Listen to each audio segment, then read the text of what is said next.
You ever see some of these companies' valuation? This company's worth $220 billion. This one worth $6 billion. This one only after 2 years worth $680 million. Why and how? It's called the subscription economy. According to a Forbes article, it says two companies, same top line revenue, 100 million, 100 million. This one has to go chase for its revenue every single month. They got to go sell again. But this one, it's subscription. Every month, people are paying $49.99. According to this Forbes article, this one could be worth 8 times more just because it's reoccurring versus this one. There's a reason for that. We're going to talk about that today. All right, so if you get value out of this video, give it a thumbs up, subscribe to the channel, but let's get right into it. On average, you and I spend $237 per month in subscription model products. That's $3,000 per year, give or take. And according to McKinsey & Company, subscription model products in the last 7 years have increased 350%. But the question becomes, has this always been around since the 20s, maybe the 50s, or maybe 90s? Nope, it started in the 2000s. Let me explain to you what's happened to some of these numbers since 2000. According to a report McKinsey & Company did in 2000, only 1% of companies offered a subscription service. So if you look at this, 2000 was 1%, 2005 went to 5%, 2010, 10%, 2015, 20%, 2020, 35%. It's estimated to be at 50% by 2025. Now watch,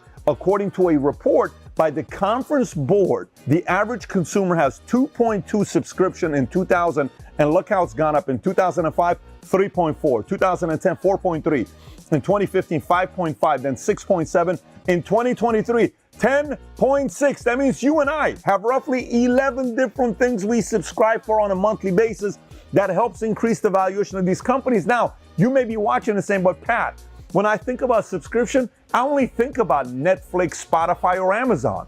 So let's take a look at this. Launch Your Netflix got started in 1997, Spotify in 2008, Amazon Prime in 2005.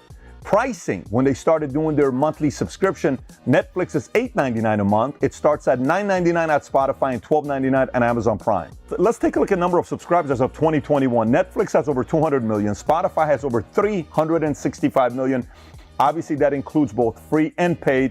And Amazon Prime is estimated to be over 150 million. So let's take a look at revenue. In 1998, when Netflix got started, they did roughly 1.8 million. In 99 to 14.4 million. 2000, they did 49.3. 2001, they did 103 million, give or take. And by the way, today their top line revenue is $32 billion. Netflix, $32 billion, worth roughly $200 billion. Let's take a look at Spotify. Spotify in 2010, revenue was 155 million.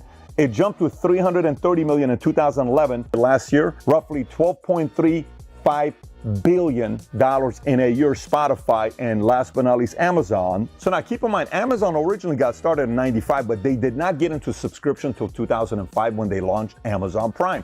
Look what happened to their numbers. Before Prime in 2004, they were doing 6.9 billion. In 2005, when they started Prime, they went to 14.1 billion. And do you know what they did last year? A little over $350 billion. So now if you're like me, you're like, Pat, but give me a break. We're talking about Netflix, Amazon. It's not every industry can really do a subscription model, really. Let's take a look at other industries. Here's some industries. Software, we got Adobe Creative Cloud and Microsoft 365. Beauty, we have Birchbox and Ipsy. Fashion, we have Stitch Fix and Rent the Runway. You can literally rent the dress they're wearing, Hollywood, $3,000 dress for $100 a day. Or you can ask them to send you clothes every single month. You give them the size, your flavor, what you like, $300 a month. Every month something's being sent your way. It's purely a subscription model. Meal kits, Blue Apron or HelloFresh. Fitness, Peloton or Beachbody On Demand. Books, Audible or Kindle. Wine, you got Wink and Vinebox. Coffee, you got Trade Coffee and Atlas Coffee. Home goods, you got Grove Collaborative and you have Bespoke Post. Pet supplies, you got BarkBox and Kitnip Box. Health and wellness, you have Headspace and Calm. Personal development, you have Masterclass and Blinkist. Language learning, you have Rosetta Stone and Duolingo Plus. Crafts and do-it-yourself, you have Craftsy and Crafter's Box. Education, you have Udemy and Coursera. And by the way, I've been in the insurance space for a long time. Why do you think these businesses are worth as much as they do? Because insurance is what?